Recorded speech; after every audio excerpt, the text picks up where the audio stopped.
예. 욥의 친구들이 욥의 고난을 보고 위로하러 온 것입니다.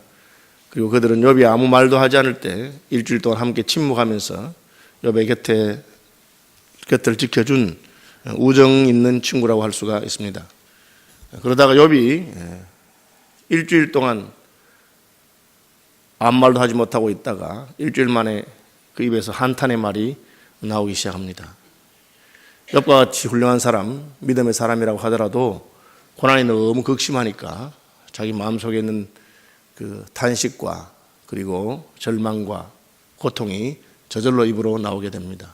신약에 가면 예수님께서 마음에 가득한 것을 입으로 말한다고 하신 그대로 그 마음에 있는 것을 말하게 되었습니다. 욥이 그냥 말하는 것을 가만히 들어주었으면 차라리 더 좋았겠지만 욥의 친구들도 일주일 동안 아무 말도 하지 않냐고 있었는데 욥이 그렇게 말하는 걸 듣고는 친구들도 이제 입을 열어서 같이 말하기 시작합니다.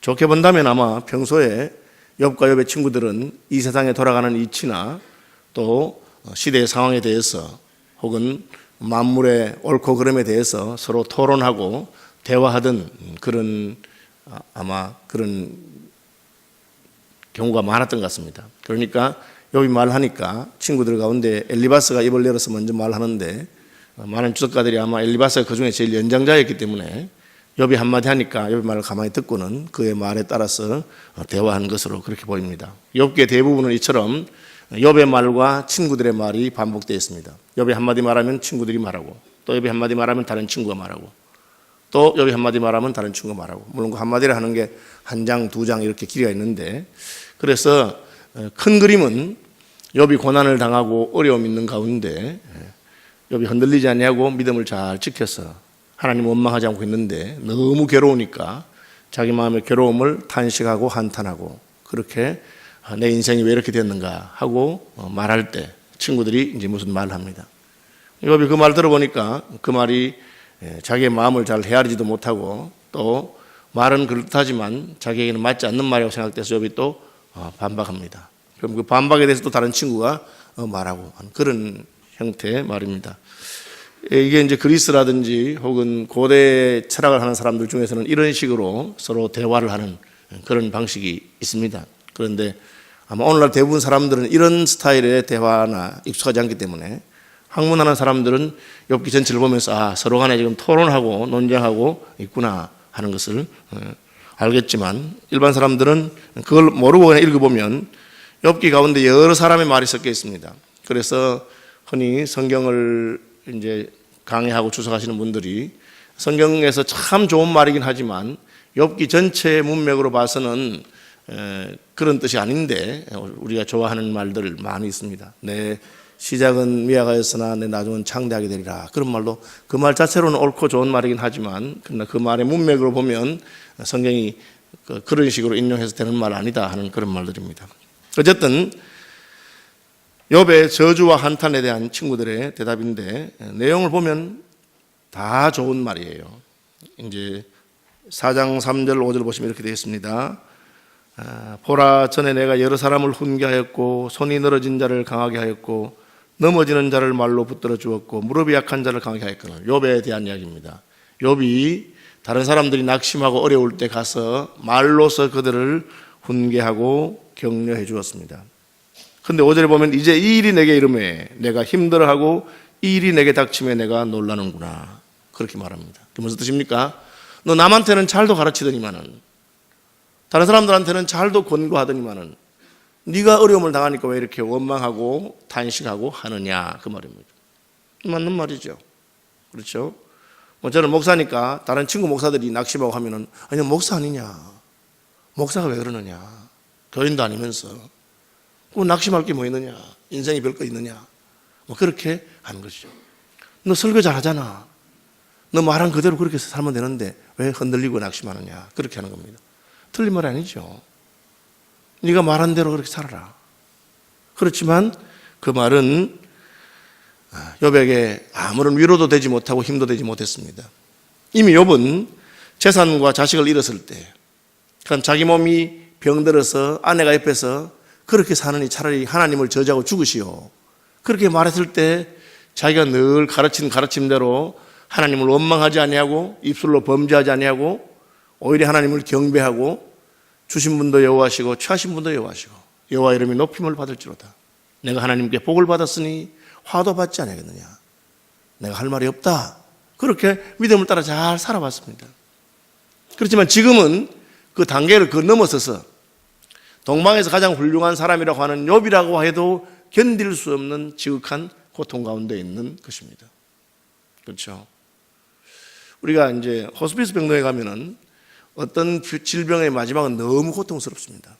그래서 의사들이 마약을 처방해 줍니다. 몰핀이죠. 그래서 그럼 어떤 경우 가면 나중에 몰핀도 듣지 않아서 너무 고통스러운 경우가 있습니다. 그런데 거기 가서 아니 하나님이 주는 고통을 맑은 정신도 맨몸으로 받아들이지 왜 거기 마약을 처방받느냐. 그렇게 말하면 안 됩니다. 그건 너무 힘들고 고통스러운 순간이 오기 때문에 그렇죠. 하나님께서는 범죄한 인간이 스스로 견딜 수 없는 그런 고난의 때가 있다 하는 것을 욥을 통해서 보여준 것입니다. 사실은 오히려 한계를 넘어가는 고난의 욥을 보고는 친구야 너도 나도 우리가 다른 사람의 고통이나 고난에 대해서 그렇게 잘 견디라고 했는데 물론 우리가 잘 견딜 수도 있지만 어떤 고난은 결코 인생의 힘으로는 견딜 수 없는 것이 있구나. 참 우리가 다른 사람들을 좀 더 잘 헤아렸으면 좋았을 것을 그렇게 말했다면 더 욥의 마음에 위로가 되고 경우에 합당한 말이었을 것입니다. 일반적으로 맞는 말이지만 그 사람의 지금 상황에는 전혀 맞지 않는 말들이 있을 수가 있습니다. 여러분 자살하는 것이 옳은 것입니까? 잘못이잖아요.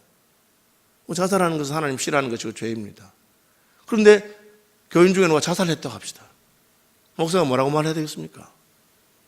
자살이 죄라고 그렇게 선포하는 것이 그 사람에게 무슨 의미가 있습니까?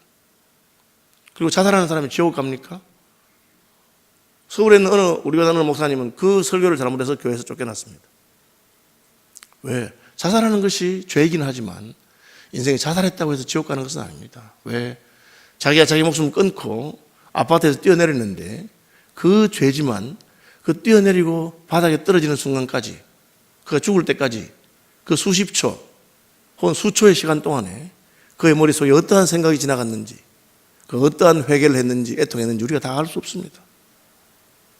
그렇죠? 아 내가 잘못했구나.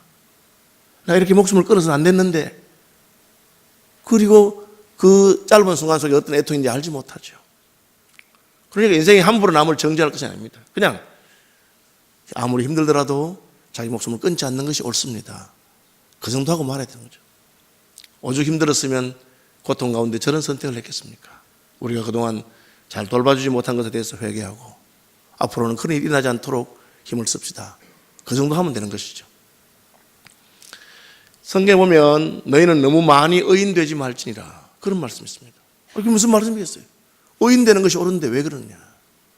그 말은 너무 많이 의인된다는 말은 다른 사람에 대해서 함부로 판단하고 정죄하는 자리까지 가는 바리새인들과 서기관들의 외식에 이를 수 있다는 것을 말합니다. 그래서 엘리바스의 말은 다 옳은 말이에요. 6절 뭐라 합니까? 내 경외함이 내 자랑이 아니냐? 내 소망이 내 온전한 길이 아니냐? 너 이날까지 하나님을 경외하고 소망을 가지고 살았지 이 땅에서 그것을 가지고 살지 않았지 않느냐? 땅에서 이렇게 힘들다고 해서 뭘 가지고 흔들리느냐? 맞는 말이죠. 우리 예수 믿었으니까 천국 가는 거 아닙니까? 천국에 소망이 있으니까 땅에서 좀 힘들어도 그거 낙심하지 말아라. 저도 이 말씀 보면서 스스로를 많이 반성했어요. 저는 늘 학생들한테 그런 식으로 과격하게 가르쳤죠. 예수 믿고 천국 백성이 됐는데 다른 거 가지고 뭘 흔들릴 거 있느냐? 맞는 말입니다. 그렇지만 어떤 사람들은 너무 힘들고 어려운 중에 있어서 낙심 가운데 있는데 거기 찾아가서 너 믿음의 사람 아니냐? 소망이 있지 않느냐? 하나님을 경외하는데 뭘 가지고 그러느냐? 맞는 말이지만 상대방의 마음을 위로하지도 못하고 상대방을 일으켜주지도 못하는 말들이 있는 것입니다. 믿음대로 살아라. 욥이 믿음이 없는 사람이 아니죠. 하나님이 욥을 칭찬했습니다. 동방에서 가장 훌륭한 사람이고 하나님이 오죽 칭찬했으면 사탄이 하나님의 그 말이 듣기 싫어서 욥을 이렇게 괴롭히고 있는 것입니다. 전혀 흠이 없고 모든 일에 하나님의 뜻대로 행했던 예수님조차도 사탄이 흔들기 시작하려고 하니까. 그죠? 쉬운 일이 아닙니다. 그래서 예수님이 오신 것이죠. 또한 믿음이라고 하는 것도 하나님의 선물이요 은혜지, 내가 믿음이 좋다 한들 내 믿음으로 여러분 버틸 수 있는 자가 없습니다. 아무리 믿음이 좋은 사람이라 하더라도 사탄이 그를 흔들 때 하나님이 그를 붙들어 주시고 권고하지 않으시면 견딜 수가 없는 것입니다. 요번 이날까지 하나님이 잘 지켜주고 붙들어 주는 가운데 왔는 믿음의 사람인데, 그 사탄이 하나님에게 하나님 그 보호의 손길을 놓으라고 내가 한번 흔들어 보겠다고. 하나님의 보호의 손길이 끊어지니까 얼마나 욥도 힘들고 어려운가를 보여주는 그런 모델입니다. 그래서 우리 중에 아무도 믿음 좋다고 교만할 것도 없고 복받았다고 교만할 것도 없습니다. 하나님, 나는 약한 존재입니다. 하나님, 나를 붙드십시오. 주님, 내게서 떠나가지 마십시오. 주의 성령을 내게서 거두지 마십시오. 그렇게 기도할 수밖에 없는 인생인 것입니다. 7절에서 11절은 무슨 말이냐? 생각하여보라, 죄 없이 망한 자가 누구냐? 정직한 자의 끊어짐이 어딨냐? 이 말은 나쁜 짓 해서 망한다는 거죠. 근데 대놓고 비난하는 겁니다. 여봐, 너 잘 생각해봐라. 우리가 다 너 어렵다고 생각하고 잘했지만 그래도 한번 찾아봐라. 너 혹시 뭐 잘못한 게 없냐? 뭐 잘못이 있으니까 이렇지. 이 말도 맞는 말이에요. 하나님이 우주를 통치하시기 때문에 하나님이 어렵고 선한 자를 복 주시길 원하시고 악하고 죄인을 벌 주시는 것이 하나님 맞습니다. 그렇지만 이 또한 일부분만 아는 거예요. 사실은 하나님이 통치하기도 하지만 하나님 인간에게 자유를 주셨기 때문에, 또 사탄이 또한 우리를 괴롭히고자 하기 때문에 이 땅에서는 모든 것이 하나님의 계획과 뜻대로 되지 않아요. 그래서 하나님의 나라가 따로 임하고 하나님의 통치가 따로 임하고, 그리고 나중에는 하나님의 뜻대로 되는 하나님의 나라와 마귀가 다스리는 마귀의 나라가 충돌하고 마지막에는 하나님의 나라가 온 세상을 통치하는 것입니다. 하나님의 심판대 이후에야 악한 자는 망하고 어려운 자는 복된 것이 분명히 드러날 것입니다. 그러나 이 세상에서는 때로는 선한 자가 고난을 당하기도 하고, 그래서 의를 위하여 핍박을 받는다, 그런 말씀도 있고, 또 애매히 고난을 받는다, 그런 말도 있습니다. 그것이 이 세상인 것입니다. 그러니까 일반적인 진리를 가지고 무조건 그렇게 적용할 수가 없는 것입니다. 여러분, 열심히 하면 좋은 결과가 있다, 맞는 말 아닙니까? 더 열심히 해라. 그러나 열심히 해도 안 될 수도 있습니다. 왜? 그 사회의 구조와 부조리와 악한 것들이 있기 때문에 그렇습니다. 한때 미국을 왜 좋은 나라라 했습니까? 노력한 만큼 그 결실을 거둘 수 있다. 그게 아메리칸 드림이라고 하는 겁니다. 다른 나라들은 아무리 노력해도 중간에 막고 있는 어떤 제도적인 문제라든지 기득권층의 문제라든지 이런 게 있어서 안 되는데, 그래서 미국은 땀 흘린 만큼은 자기가 소득을 가져간다. 그래서 좋은 나라라고 했습니다. 오늘날은 뭐 미국이라고 해서 꼭 그런 것도 아닙니다만, 죄인들이 사는 인생에서 그렇습니다. 다른 사람이 땀 흘린 것을 내가 취하고자 하는 사람도 있기 때문에 그렇지 않은 것이죠. 그러니까 엘리바스의 말은 맞는 말이지만, 악인이기 때문에 망하고 네가 죄가 있기 때문에 벌 받는 거 아니냐. 적어도 엘리바스가 욥에게 할 수 있는 말은 아닙니다. 왜? 엘리바스보다 욥이 더 어려운 사람입니다. 하나님이 엘리바스를 칭찬하지 않고 욥을 칭찬했습니다. 적어도 하나님 보시기에는 욥이 더 어렵고 거룩한 사람입니다. 그런데 자기가 자기보다 더 어렵고 거룩한 자에 대해서 그렇게 말할 수가 없는 것이죠. 12절 이하는 어떤 말이냐? 자기의 체험과 간증을 말합니다. 내가 하나님을 만나본 적이 있다. 한 영을 만났는데 그 영이 내게 말씀하신 것을 이야기하고 있습니다. 하나님을 만나보니까 하나님 얼마나 크고 위대하고 놀라운지 인생은 그 앞에 아무것도 아니더라. 그 이야기를 왜 합니까? 너 한탄하면서 하나님 원망하느냐? 하나님 한번 만나봐라. 입이 쑥 다물어지더라. 욥이 하나님을 원망하진 않았어요. 이것은 욥의 말을 듣긴 들었지만 자기 관점으로 그냥 해석한 겁니다. 여러분, 이 상대방을 비판할 때는 상대방이 무슨 말 하는지 정확하게 알아듣고 해야 되는데 대충 듣고 엉뚱한 이야기 하면 안 됩니다. 그렇죠? 이단에 대해서 비판할 때도 여러분, 그 이단이 뭘 믿는지 잘 알아야, 그걸 비판해야 그 사람이 탁 돌이키는 겁니다. 신천지 핵심이 뭡니까? 이만희를 보혜사라고 하는 겁니다. 그 외에 딴 이야기 하면 안 됩니다. 틀리지 않은 거에 대해서. 신천지에서도 우리 교회에 대해서 비판하면서 신천지의 가르침은 이렇게 옳은데 한기총의 가르침은 틀렸다. 저희 교회는 한기총에 소속되는 교회가 아닙니다. 그러니까 우리 교회를 보고 한기총에 소속되는 교회들이 이렇고 한기총 목사님이 틀리다 이래 말해봤자 그건 웃긴 이야기예요. 참 이 사람들이 좀 생각이 없구나. 그렇게 말합니다. 권호원 목사님 이렇게 말했다. 내가 그렇게 말 안 했는데 그렇게 말했다 하면 우습잖아요. 상대방 말 잘 들어야 되죠. 하나님 크고 위대하다. 욥도 그렇게 말하고 있습니다. 하나님이 다 주셨다. 하나님 다 거두가셨다. 내가 할 말 없다. 하나님에 대해서 지금 말하는 게 아니고 내 인생이 왜 그런가 내가 그렇게 저주하고 있다. 그런데 이제 토론하다 보면 상대방의 말을 잘 듣고 말하는 게 아니고 그냥 내 생각나는 대로 가버릴 수가 있죠. 그런 것을 말하고 있습니다. 그래서 옳은 말이긴 하지만 경우에 합당한 말은 아니다. 그런 것입니다. 5장도 비슷합니다. 사실은. 그죠? 한탄하지 말고 하나님께 부르짖으라. 그렇게 말합니다. 욥이 지금 하나님께 부르짖으면 되는지 몰라서가 아니라 너무 힘드니까 한탄이 나온 것입니다. 그럼 한탄은 기도가 아니냐? 여러분 시편에 보면 많은 탄식시들이 있습니다. 한탄 자체도 기도입니다. 하나님 나는 마음이 슬픕니다. 하나님 나는 괴롭습니다. 그것도 기도가 됩니다. 기도가 아닌 게 아니에요. 우리의 마음을 있는 그대로 나는 마음이 괴로운 여자라. 내 마음의 괴로움을 여호와 앞에 토로했다. 그게 한나의 기도인 것이죠. 다시 말하면 대만 사람 엘리바스는 지혜가 있었지만 욥의 형편을 이해하고 그를 격려할 만한 지혜가 부족했고 그는 친구를 사랑하고 우정이 있었지만 그 욥의 마음 깊은 곳까지 고통까지 사랑해주는 그런 사랑이 부족한 것이죠.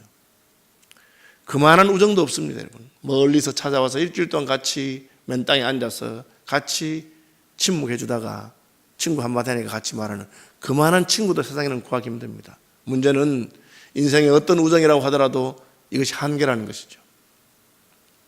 그 우정으로 욥을 구원하지 못했습니다. 그래서 하나님께서는 예수 그리스도를 보내신 것입니다. 그분은 참된 지혜요 참된 하나님의 말씀이기 때문에 인생의 근본과 본질을 속속들이 아는 분이었습니다. 그는 고통당하는 자의 고통을 내가 대신 감당하겠다고 하신 분입니다. 그래서 내 죄사함을 받았느니라. 그런 말을 어떻게 하십니까? 그것은 너의 죄를 내가 책임지겠다 그런 뜻입니다. 가늠하다가 현장에 잡힌 여자에게 예수님이 아무 말도 안 한 것은 그 죄는 잘못된 죄잖아요. 너를 정죄하던 자들이 어디 있느냐? 나도 너를 정죄하지 않겠다. 이미 그 여인의 마음 깊은 곳에 있는 고통과 절망과 그 끌려왔을 때 이미 얼마나 부끄럽고 수치스럽겠습니까? 그냥 나도 너를 정죄하지 아니하노니 가서 다시는 범죄하지 말아라. 그것이 옳다고 하신 것도 아닙니다. 그러나 예수님의 그 말을 듣고 그 여인은 힘을 얻고 죄를 끊고 다시 하나님의 딸로 태어날 수 있게 되는 것입니다. 이것이 복음이죠. 그러므로 우리가 형제를 위로하고자 할 때도 나의 깨달음이나 경험이나 체험이나 그것을 말해서는 아무 소용이 없습니다. 그냥 예수 그리스도를 증거하는 것입니다. 수고하고 무거운 짐진 자들아 다 내게로 오라. 누가 고통과 절망 중에 있습니다. 이렇게 말하면 됩니다. 누구야? 나는 네 고통과 절망에 아무런 도움이 되지 않지만 나는 예수님께서는 너의 고통과 절망 가운데서 위로와 구원이 될 줄로 믿는데 나도 힘들고 어려울 때 예수님께 나가서 힘을 얻었으니 너도 예수님께 나가서 한번 같이 알아보자. 너도 예수님께 나와보렴. 예수님이 너를 붙들으시고 구원해 줄 줄로 나는 믿는다. 그것이 나를 증거하거나 내 경험이나 내 깨달음을 주는 것이 아닙니다. 그것은 예수 그리스도께로 데리고 가는 것입니다. 그러면 그분은 인생의 모든 고민과 절망을 다 아는 분입니다. 그래서 질고를 아는 분이라. 인생의 연약함을 알기 위해서 사람이 되신 분이라. 그리고 우리를 사랑하셔서 우리의 문제를 자신의 몸에 지우시는 분입니다. 욥의 친구와의 이 논쟁을 통해서 하나님은 인생에 아무리 서로 사랑하는 우정이나 더 좋은 사람이라 하더라도 인생이 다른 사람을 도울 수가 없습니다. 왜? 자기 집만 해도 한 짐이기 때문에. 그냥 함께 있어 줄 수는 있지만 그러나 우리를 구원하실 분은 오직 예수님밖에 없습니다. 그래서 욥이 내가 알기에는 나의 구속자가 계시는데 후일에 그가 이 땅에 서실 것이고 내가 육체 밖에서 그분을 만나보게 될 것이다. 그렇게 말하고 있는 것입니다. 특별히 수능 시험 날이니까 여러분 그 뒤에 이름 보시면서 기도해 주시고 또 나라와 민족을 위해서 특별히 기도하시고 저희 이제 총회에서도 오늘 부산에서 노예 임원단 다 모여서 한번 함께 기도하려고 합니다. 기도해서 어떻게든지 우리 힘으로 할 수 없을 때 하나님 하시는 것이니까 하나님의 긍휼이 임하시기를.